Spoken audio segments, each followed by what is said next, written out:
I think all of us have some fond summer memories that include digging into a buttery ear of corn. Well, Gina, she's the corn lady, and she plays a big part in making that happen for families across the valley. She's the manager at Lakeview Fruit, right off of Karcher Road in Caldwell, and she recently gave me some tips for picking out and cooking the perfect melt the butter corn. I am here at the Lakeview Fruit stand with Gina the corn lady. She knows everything there is to know about corn, literally. So Gina, help us understand the process of harvesting corn here at your fruit stand. All right, well, we sell sweet corn for canning, freezing, just general eating, barbecuing, whatever you want to do with sweet corn. So we plant it in stages. There are different varieties that have different maturity time frames. So we plant accordingly for the season to see if we can get as many people their corn as possible. So in the field, we have them in different stages. Corn is pollinated by the wind. I brought a corn plant in today. So we have the tassels on the top. The tassel has the pollen. The pollen has to fall on the silks right here on the ear. Each silk is attached and forms a kernel. So in order for you to have an ear of corn, you gotta have tassels and silks and wind to pollinate. All right, and then so tell us too what we have here, because this is actually an example of the age of the corn cob on the stalk. Correct. Okay. When we get into a planting, it takes about 7 days to go across the planting and sell that corn that's available. So when we get into it, it's on the younger side. This is an example of an ear that is too young. It needs about a week in order for it to plump. This is about what it would look like when we start planting or start picking the planting. So it's shallow kernel, narrower ears, and then each day Mother Nature changes it a little bit overnight. Corn likes to be in an overnight temperature of 70 degrees. It'll grow 24 hours a day if it doesn't get below 70 at night. So it'll start building in depth each night, and pretty soon it starts looking like this. So as you go across the planting, it starts like this, it ages a little bit each day, and when we finish the planting, it is full kernel. Okay, and is there a different kind of culinary experience then with this corn based on its age? Absolutely, but each variety is different. It is variety specific. So some corn, as it ages, it sugars. Some corn is its most sweet when it's younger, and then it starches a little bit. But you just kind of have to figure out which varieties you like, what's your favorite, how you're preparing it, and what works for you. What varieties do you have right here? Right here on this table, we have ambrosia. I've grown ambrosia for many, many years. Ambrosia is a Crookham variety developed right here in Caldwell several decades ago. They have a ton of varieties, and this one to me is my absolute favorite. I have a ton of customers that request this one, so this is what I sell mainly for freezing and canning.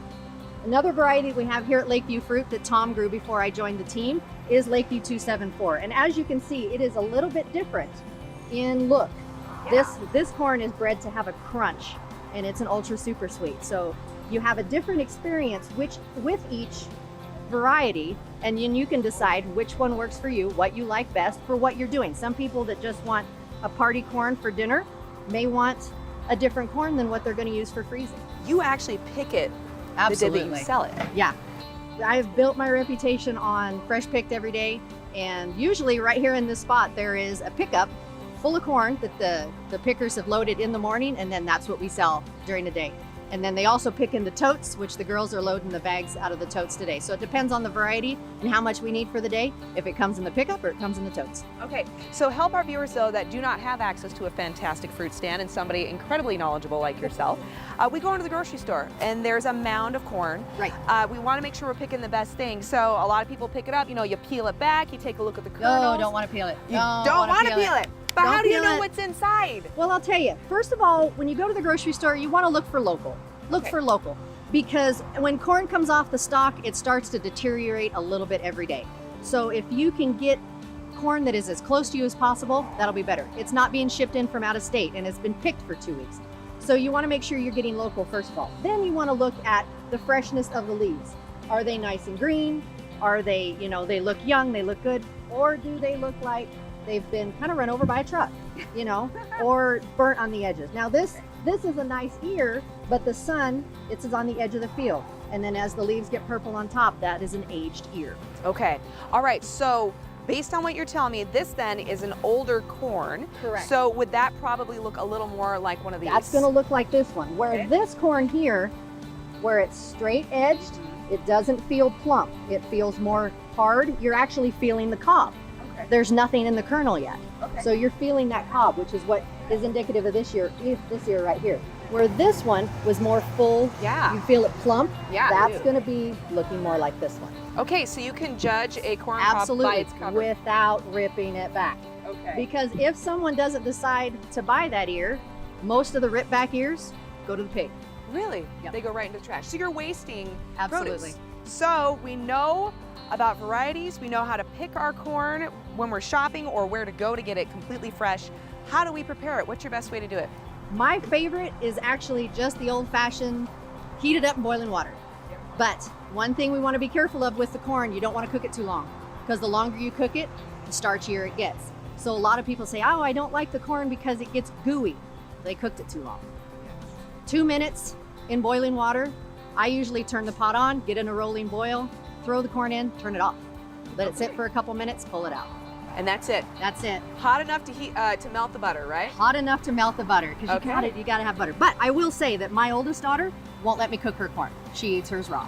I've heard that before. Yep. Okay.